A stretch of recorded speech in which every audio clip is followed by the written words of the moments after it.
your life.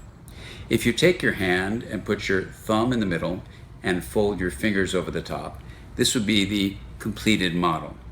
The top of the brain is called the cortex and would be represented in your fingers.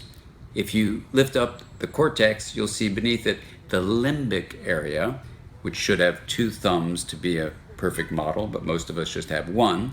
And in this limbic area, you see that there are connections upwards to the cortex and even downwards to the area just below it called the brainstem in your palm.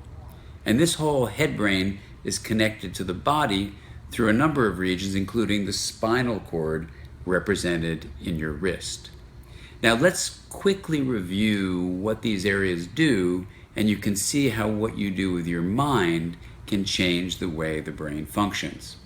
If we lift up the cortex and lift up the limbic area, let's begin with the brainstem.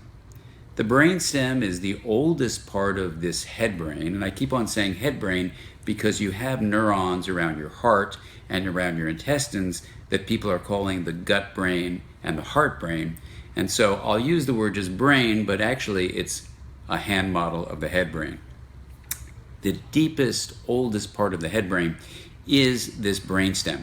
It takes in information from the body and it helps regulate things like how you breathe and how you digest food, how your heart functions.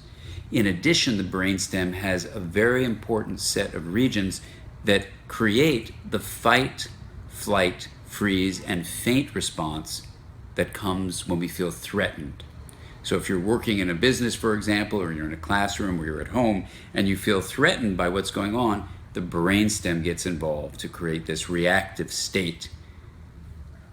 In addition, this brainstem works closely with, if you put your next area down, the thumb region, which is the limbic area. This is a 200 million year old region when we became mammals that works with the 300 million year old reptilian brain, and together they work to create emotion in working with the body. The body, brainstem, limbic area create emotion.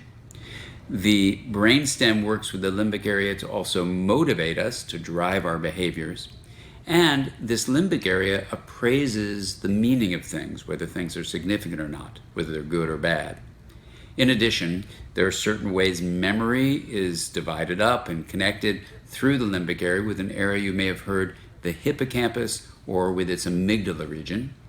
And then on top of that, you have the attachment experience we have as mammals, where we connect with caregivers so that they can protect us and we can be soothed by them, is also mediated by this limbic region, not just in childhood, but throughout our whole lifespan.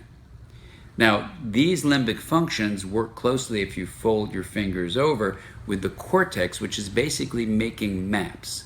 So this region makes maps of the outside world with our eyes in the back, the occipital cortex. Sound comes in the side, the temporal lobe, with the way in which we map out sound.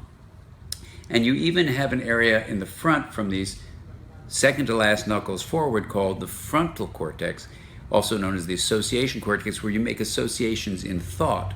And the frontmost part of this frontal lobe here is demarcated by your last knuckles down to your fingernails, and this is called the prefrontal cortex. Now, you may have heard a lot about the prefrontal cortex because it's involved basically in something called integration. It integrates cortex, limbic area, you can see it sits on top of it, brainstem, body, and even the social world together.